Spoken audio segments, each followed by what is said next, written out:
The wicked flee when no one pursues. Proverbs 28:1. Havamirire kutandaniswa, upenyu hwavo huzere fear. Something must be pursuing them.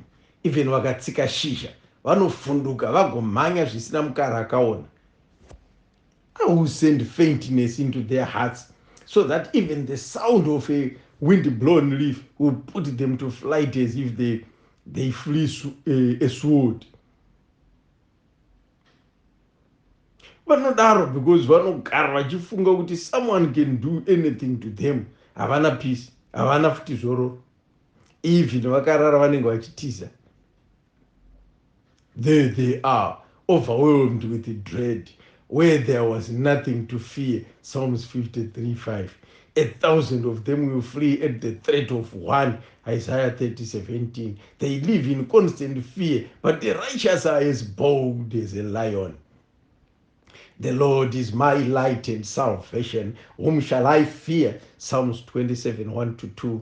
They know that there is no weapon that is fashioned against them that shall prosper. Vanotemba hukuru hweari mavari akakunda, the strong man. Uye anotyiwa the strong man. Unonzwa Psalms 107 13-14 ichiti, God saved them from their desperate circumstances. Vanhu vakarurama fear nothing, because Mwari anovarwira. He orders their steps. He is their strength and shield. He is their song. Vakarurama make effectual, fervent prayers that availeth much. James 5:16. Havatyi, vanoziva kuti Mwari anovapfumbamira sehuku inopfumbamira mazai kana vana vayo. God gave them the spirit not of fear. Have I not commanded you? Be strong and courageous. Do not be frightened and do not be dismayed, for the Lord your God is with you. Vanhu vakaipa are very suspicious, manyuma, because pfungwa dzinongofunga kuti someone might want to do something to harm them. Itimu rinotogona kuvaka imba vakatotya kuigara vachiti pakaroiwa.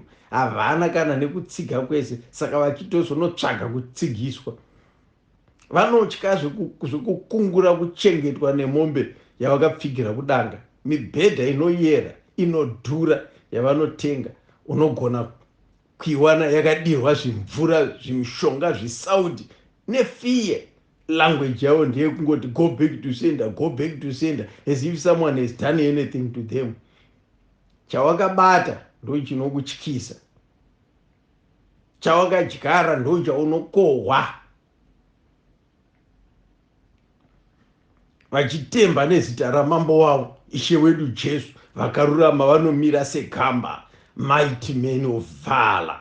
Havararame upenyu hwekutya, because vanodzidziswa kuti do not fear. That is why they are so bold and courageous. And yet vakaipa vanofunga kuti chese changoti chwa chauya kuzovaparadza.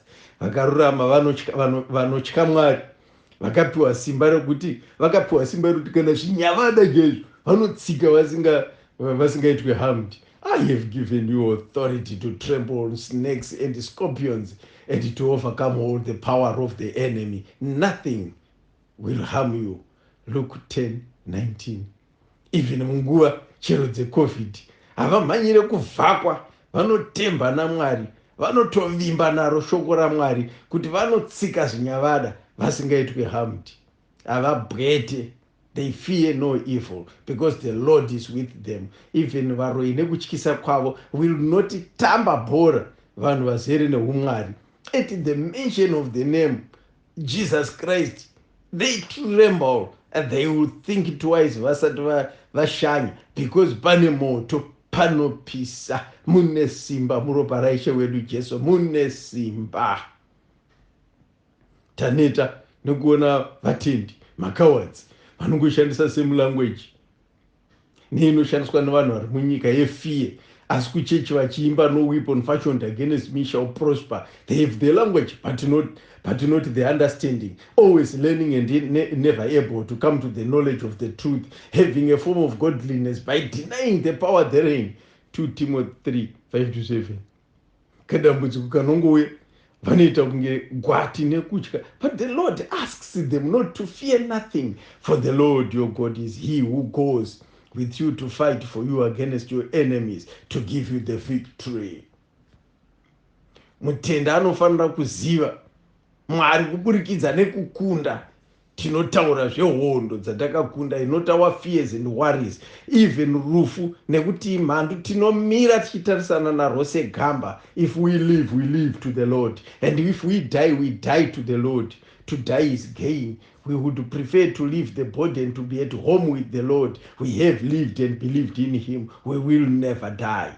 Vanhu vasingazive Mwari, even nguva yavo yekufa yakwana, panoita basa vachiramba kuenda, nekuti kwekuenda kwacho hapana. They start to face reality kuti havana kumbovaka chinhu kumusha unouya. They start to see stuff, vopindwa nekutya kukuru. But the Lord of mercy says, I most certainly don't want anyone to die. Change your ways and live. I've said these things to you, that in me you may have peace. Siya mabasa anokuita kuti urarame upenyu hwekutya. Louis Ngara, 078 599 01108. Thank you.